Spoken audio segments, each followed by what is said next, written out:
तो कहानी शुरू होती है 1967 से और पहले सीन में हम अफ्रीका का जंगल देखते हैं जहां पर एक वायरस फैला होता है जिसका नाम है मोटोबा। यहां पर हम देखते हैं कि कुछ डॉक्टर्स और साइंटिस्ट यहां पर आते हैं और मुतासिर हुए पेशेंट्स का ब्लड सैंपल लेते हुए देखते हैं और उसके बाद वो वापस चले जाते हैं।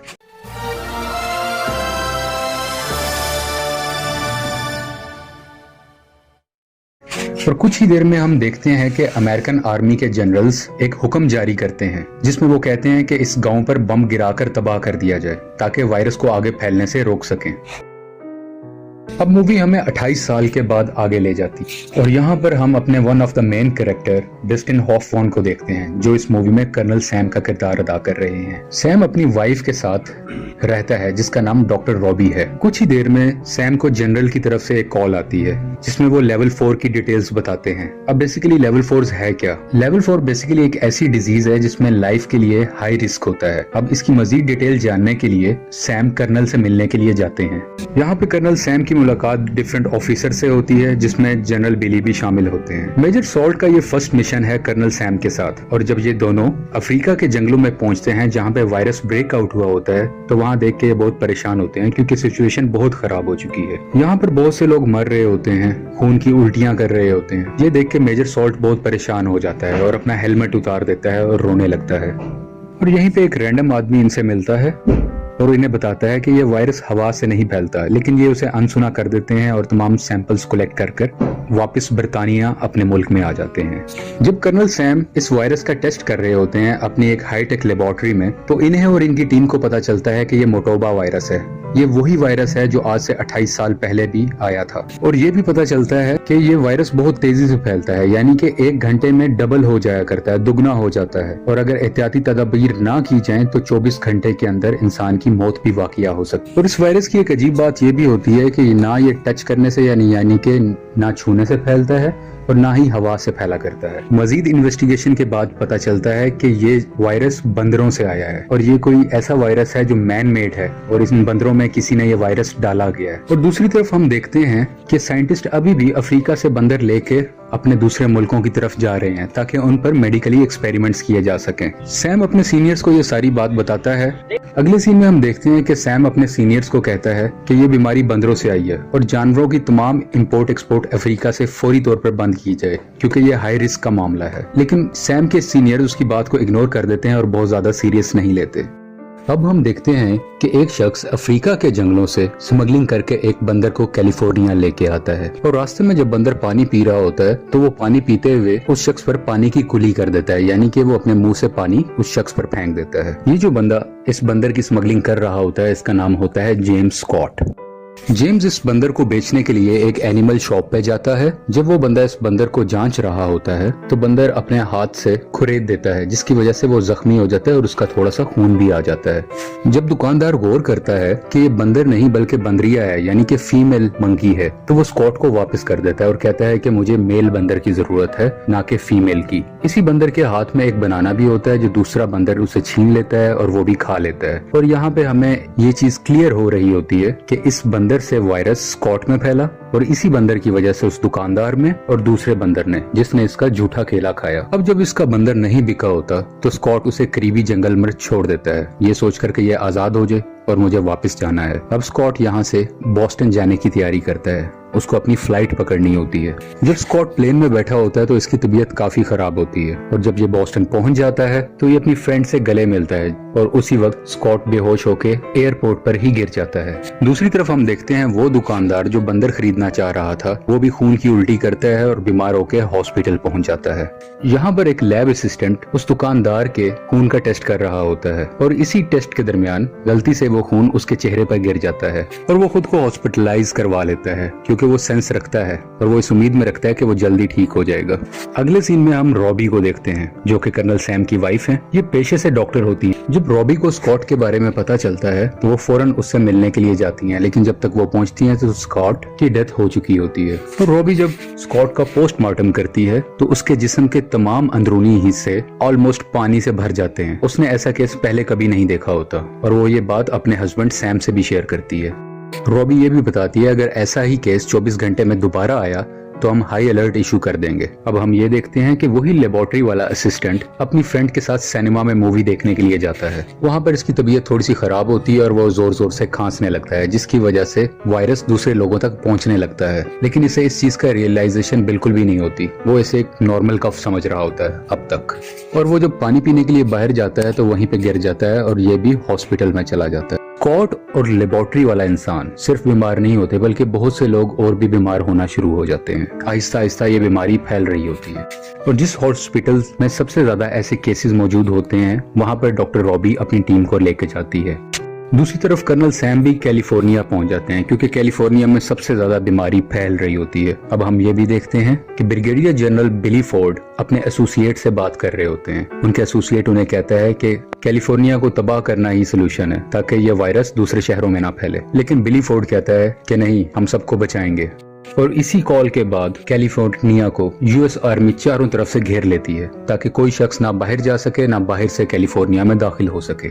जब सैम और रॉबी मिलते हैं तो इन्हें पता चलता है कि वायरस हवा से भी फैला करता है, क्योंकि ये वायरस उस शख्स को भी हुआ था जो वायरस वाले लोगों के करीब बिल्कुल भी नहीं था। पूरी टीम आपस में मिलती है और ये बात को फाइनलाइज करती है डिफरेंट एक्सपेरिमेंट्स के थ्रू कि ये वायरस हवा से भी फैल सकता है और उसके अलावा ये एनिमल की वजह से आया है। शहर के हालात बहुत खराब होते हैं, बहुत अफरा तफरी की कंडीशन होती है। कुछ लोग भागने की भी कोशिश करते हैं लेकिन आर्मी इंटरफेयर करती है और किसी को बाहर नहीं निकलने देती और सबको एक कैंप लगाकर क्वारंटाइन कर देती है। और हम सब क्वारंटाइन का मतलब जानते ही हैं कि इन्फेक्टेड पेशेंट्स या जिन पर कुछ शक हो उनको बाकी लोगों से कुछ अलग रख, जिसकी वजह से वायरस और ना फैले और दूसरे शहर भी महफूज रहें। अब हम देखते हैं कि रॉबी इन्फेक्टेड स्टोर में जाती है। ये इन्फेक्टेड स्टोर वही है जहाँ पर कुछ इन्फेक्टेड एनिमल्स पाए जाते हैं। वो वहाँ से उस इन्फेक्टेड बंदर को लेके आती है और उसका चेकअप करती है। चेकअप के बाद ये सामने आता है कि उस बंदर के जिस्म के अंदर एंटीबॉडीज नहीं है जो वायरस को एक्सेप्ट कर सकें। इस वबा से बचने के लिए जनरल बिली फोर्ड E1101 सीरम का इंतखाब करते हैं, क्योंकि ये वही सीरम होता है जो आज से 28 साल पहले भी दिया गया था, क्योंकि ये बीमारी एक दफा पहले भी आ चुकी है। लेकिन पेशेंट पे कोई फर्क नहीं पड़ रहा होता, शायद ये वायरस पहले से मजबूत होके आया है। ये सीरम बिल्कुल भी काम नहीं कर रहा होता और पेशेंट्स की मौत होने लग जाती है। अब सैम वो सीरम लेके अपनी लेबोरेटरी में आता है ताकि उस पर कुछ एक्सपेरिमेंट कर सके। वो अपने कोवर्कर मेजर सॉल्ट को वो सीरम देता है और कहता है कि इसकी डिटेल्स चेक करो और उस बंदर को भी दो। मेजर सॉल्ट वो सीरम उस इन्फेक्टेड बंदर को भी देता है। दूसरी तरफ हम देखते हैं कि यूएस आर्मी अपने लोगों को कहती है कि अगर आपको फ्लू, खांसी, जुकाम, नजला ऐसा कुछ भी है और अगर आपको शक है कि आप बीमार हो सकते हैं तो अपने घर के दरवाजे के बाहर एक सफेद कपड़ा लगाएं। इस सफेद कपड़े की वजह से यूएस आर्मी आती है और इन्फेक्टेड लोगों को अपने साथ ले जाती है ताकि उनका इलाज कर सके। मीडिया भी मुकम्मल तरीके से इन सब वाकयात की रिपोर्टिंग कर रहा होता है। दूसरी तरफ कर्नल सैम का साथी केसी लैब में एक्सपेरिमेंट कर रहा होता है और एक्सपेरिमेंट के दौरान गलती से उसका सूट फट जाता है। ये एक प्रोटेक्टिव सूट है और फटने के बाद इसकी प्रोटेक्शन बिल्कुल नहीं है, क्योंकि वो वायरस के बिल्कुल करीब होता है तो ये वायरस उसके अंदर भी आ जाता है, लेकिन वो इस वायरस का किसी से जिक्र नहीं करता। दूसरी तरफ हम देखते हैं कि यूएस प्रेसिडेंट एक मीटिंग कर रहे होते हैं और इसी मीटिंग के दरमियान वो जनरल जो बिली को कह रहा था कि हम कैलिफोर्निया को तबाह कर देते हैं वो यहाँ पे मौजूद होता है और वही जनरल प्रेसिडेंट से कैलिफोर्निया को तबाह करने की इजाजत ले लेता है। यानी कि अब हुकूमत की तरफ से ऑर्डर है कि कैलिफोर्निया को तबाह कर दिया जाए, क्योंकि अगर बम गिरा के इसे तबाह ना किया गया तो ये बीमारी दूसरे शहरों में भी फैल जाएगी और ये कहीं से सेंस नहीं बनती। तो कैलिफोर्निया के 27,000 लोगों को बचाने के लिए हम अमेरिका के लाखों लोगों को रिस्क में डाल दें। यहाँ पे कर्नल सैम और उसकी वाइफ रॉबी आपस में बात कर रहे होते हैं और उनकी नजर एकदम बंदर पर जाती है जो बिल्कुल एक्टिव होके खड़ा होता है और खेल कूद रहा होता है। वो इसे देख के बहुत खुश होते हैं और थोड़े से एक्सपेरिमेंट के बाद ये बात जानते हैं कि ये सीरम E1101 जो इस बंदर को दिया था ये इस बीमारी की एंटीडोट है। ये वही सीरम था जो अफ्रीका के लोगों को ठीक करने के लिए बनाया गया था। लेकिन कैलिफोर्निया में ये वायरस बहुत लेवल तक फैल चुका है, इसलिए यहाँ पे ये बहुत लोगों पर असर नहीं कर रहा। ये एंटीडोट बिल्कुल काम नहीं आ रही, जिसकी वजह से लोगों की मौत वाकई हो रही है। और यही लैब में कैसी, जिसका सूट फटा होता है, उसको दिल का दौरा पड़ता है। कैसी के तमाम साथी इसको लेकर नियरेस्ट हॉस्पिटल में चले जाते हैं और उसको वहाँ पे एडमिट कर देते हैं। यहाँ पर रॉबी जब कैसी को इंजेक्शन लगाने लगती है तो ये वायरस रॉबी में भी ट्रांसमिट हो जाता है, क्योंकि कैसी ने किसी को नहीं बताया होता कि वो भी इस वायरस से एक्सपोज्ड है। अब कैसी और रॉबी दोनों को वायरस हो चुका है। अगले सीन में सैम बिली फोर्ड से मिलने के लिए जाता है। बिली सैम को बताता है कि यूएस ने कि यूएस प्रेसिडेंट ने आज रात 8 बजे पूरे कैलिफोर्निया शहर को बॉम्ब से उड़ाने का फैसला कर लिया है। और ये भी बताता है कि यूएसए एक बायोलॉजिकल वेपन बना रहा था जो कि गलती से अफ्रीका के लोगों में फैल गया था। ये ऐसे एक अपनी पुरानी बात बता रहा होता है। दूसरी तरफ कैसी की भी डेथ हो जाती है। सैम को एक आइडिया आता है कि किसी अफ्रीका के बंदर को हासिल किया जाए और उसकी एंटीबॉडीज को इस सीरम के साथ मिलाकर एक एंटीडोट बनाई जाए जो कि इफेक्टिव होगी सबके लिए। और बहुत सी रिसर्च के बाद उसे पता चलता है कि एक बंदर अफ्रीका से स्मगल्ड होके आया था और वो नियरेस्ट जंगल में है। वो उस जंगल में जाता है और काफी मुश्किलों के बाद उस बंदर को ढूंढ लेता है। अब क्योंकि बंदर इनके पास आ गया है, सैम और उसकी टीम इस बंदर पर डिफरेंट एक्सपेरिमेंट्स कर रही होती है और उनका एक्सपेरिमेंट कामयाब होता है और एक एंटीडोट ये लोग बना देते। मैं एक बार दोबारा बताता चलूं, एंटीडोट बन गई, पहले से सीरम मौजूद था। सीरम अकेला काम नहीं करता था और एंटीडोट इनके पास अवेलेबल नहीं थी। अब एंटीडोट भी है और सीरम भी है, ये इन दोनों को मिक्स करते हैं और इस वायरस से बचने का रास्ता सामने आ जाता है। यानी अब ये मुकम्मल 100% इस वायरस से बचने की मेडिसिन है। अब ये मेडिसिन सैम अपनी वाइफ रॉबी को देता है क्योंकि रॉबी भी बीमार होती है और वो आहिस्ता आहिस्ता उसे मॉनिटर करते हैं कि रॉबी की तबीयत में बेहतरी आ रही है, जिसका मतलब ये है कि वो सक्सेसफुल रहे और इन्होंने इस वायरस से बचने के लिए मेडिसिन बना ली हुई है।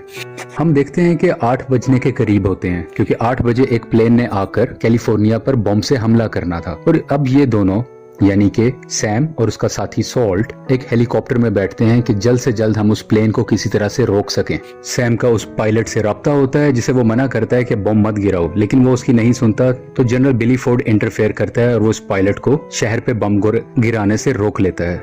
दूसरी तरफ हम देखते हैं कि बिली फोर्ड उस जनरल को भी पकड़वा देता है जिसने प्रेसिडेंट को गलत इंफॉर्मेशन दी थी कि इस बीमारी के कोई सीरम नहीं है या कोई एंटीडोट नहीं है, जबकि रिसर्च वर्क हमारी बहुत कंप्लीट काम कर रही थी और इसका सीरम बन चुका है। और रूल के मुताबिक अगर ऐसा कुछ सिलसिला हो तो कभी भी शहर पर बॉम्ब नहीं गिराया जा सकता, जो कि जनरल डोलैंड ने अपने प्रेसिडेंट से छुपाया था। फॉल्स स्टेटमेंट की वजह से जनरल डोलैंड को गिरफ्तार कर लिया जाता है। इस वायरस से बचने की मेडिसिन को कमर्शियली बनाया जाता है और लोगों में डिस्ट्रीब्यूट किया जाता है और जितने भी इन्फेक्टेड लोग हैं वो सब आहिस्ता आहिस्ता ठीक होने लग जाते हैं और सब लोगों में जिंदगी की उम्मीद दोबारा से आ जाती है। और यहीं पे ये मूवी खत्म हो जाती है। आपको ये मूवी कैसी लगी प्लीज लाइक, शेयर और सब्सक्राइब करें और आप हमारी मजीद वीडियोस भी देख सकते हैं।